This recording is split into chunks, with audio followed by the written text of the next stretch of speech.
Hi everybody, I'm Dr. Lana Denny. Today's segment is about your physical boundaries. You do not want to fail this test. Just like last week's was on verbal boundaries, somebody exceeding your physical boundaries is always the doorway in to bad things happening for you. And that runs on a spectrum, just like last week's. So here, sort of inconsequential, maybe it makes you look foolish or weak. Over here, it can cost you your life. So I'm going to give you some real life examples of what that looks like and what you can do. So let's say way on this end of the spectrum, I have a friend who works at a large company and her boss happens to have an office there that's all glass. You can see in it, you can see them. And everybody likes this boss because he worked his way up and he's in that position. Everybody despises the district manager, who happens to be a woman, and she never worked in any of these positions. She's just some corporate hire, and it's all about the business aspect of what they do. And whenever she comes to visit this particular location, when she walks into the boss's office, now all the employees are watching this, she drops her briefcase right in the middle of his desk. That is a physical boundary test. And guess what? All the employees are like, and they feel sorry for him. And, he loses a little respect in their eyes because he's not calling her out on that. And, hey, can you please not put your briefcase in the middle of my desk? That is a very direct and powerful boundary violation of a physical nature.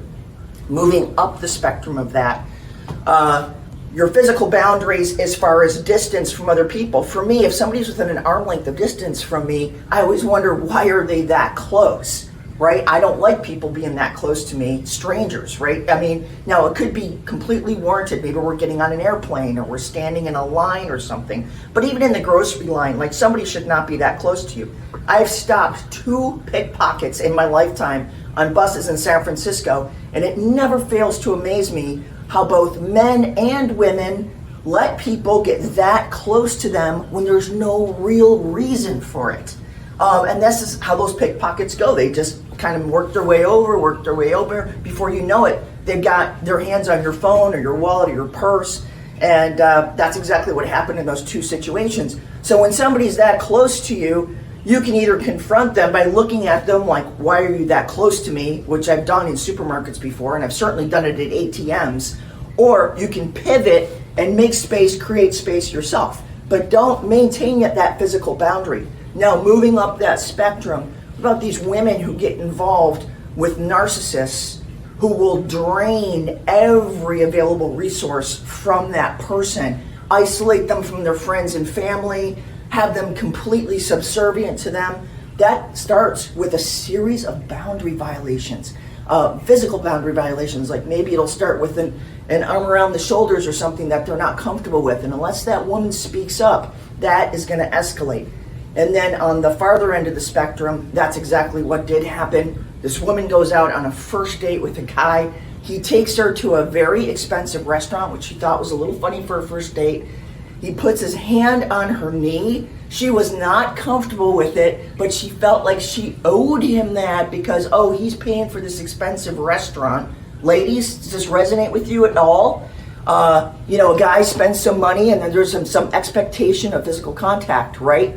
No, don't buy into that. Anyway, she didn't maintain her boundaries, and I won't go through the whole story, but he ends up sexually assaulting her.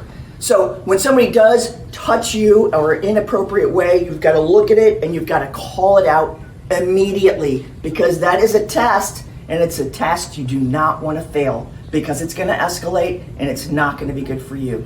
And if you'd like more of this, we have our next webinar coming up on March 22nd. It is on verbal self-defense in a variety of situations. It's stuff you're not going to learn other places, and I hope I see you there.